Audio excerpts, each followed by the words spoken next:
Kepler का जो पहला नियम है, इसमें केपलर ने बताया क्या?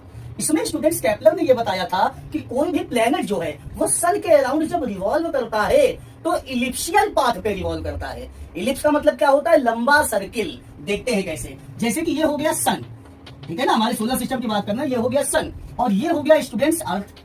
तो जो अर्थ रिवॉल्व करती है वो सन के चारों तरफ कैसे पाथ पे रिवॉल्व करती है? इलिप्शियल पाथ पे रिवॉल्व करती है। इलिप्स का मतलब लंबा सर्किल, ठीक है ना। अब आप कहेंगे कि ये तो ओवल शेप है, तो स्टूडेंट्स ये ओवल नहीं इलिप्स है। इलिप्स और ओवल में वही डिफरेंस है जो सर्किल और स्फेयर में होता है।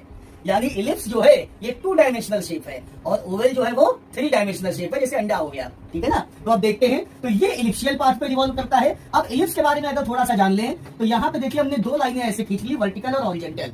This will be known as the centre of the ellipse. अब इसमें देखिए 2 फोकस होते हैं, एक इधर और एक इधर। तो सन जो है वो किसी एक फोकस पे सिचुएटेड होगा। ये सन को हमने एस से रिप्रेजेंट कर दिया, प्लेनेट को हमने पी से रिप्रेजेंट कर दिया। इसको हम लोग कहते हैं मेजर एक्सिस या लॉन्ग एक्सिस कहते हैं। इसको हम लोग कहते हैं शॉर्ट एक्सिस या minor axis. Generally major axis को रिप्रेजेंट करते हैं ए से। तो अगर हम पूरी मेजर एक्सिस ले लेंगे तो स्टूडेंट्स हो जाएगा 2a।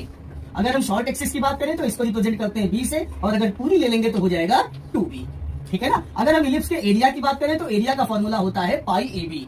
अगर हम एक लाइन ड्रॉ करें जो फोकस से होकर के जाती है तो इसको हम लोग कहते हैं लैटिस रेक्टम। परपेंडिकुलर लाइन है जो फोकस से होकर के जा रही है, इसको हम लोग कहते हैं लैटिस रेक्टम और इसकी वैल्यू होती है 2b² a, ठीक है ना। ये जब अभी डेरिवेशन हम लोग करेंगे अगले लेक्चर में तो बहुत काम आने वाला है। तो देखिए केपलर ने फर्स्ट लॉ में क्या कहा था स्टूडेंट्स, केपलर ने फर्स्ट लॉ में क्या कहा था कि the planet revolves around the sun in an elliptical path and the sun is situated at one focus of that ellipse. यानी कोई भी प्लेनेट जो है वो सन के अराउंड इलिप्शियल पाथ पे रिवॉल्व करता है और सन उस इलिप्शियल पाथ के किसी एक फोकस पे सिचुएटेड होता है। इसमें एक फोकस ये है और एक फोकस इधर होगा, तो या तो सन इधर होगा या सन इधर होगा।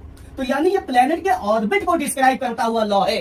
तो ये जो केपलर का फर्स्ट लॉ है स्टूडेंट्स, इसको हम लोग लॉ ऑफ ऑर्बिट्स भी कहते हैं। याद रखिएगा, इसको लॉ ऑफ ऑर्बिट्स भी कहा जाता है। Thank you.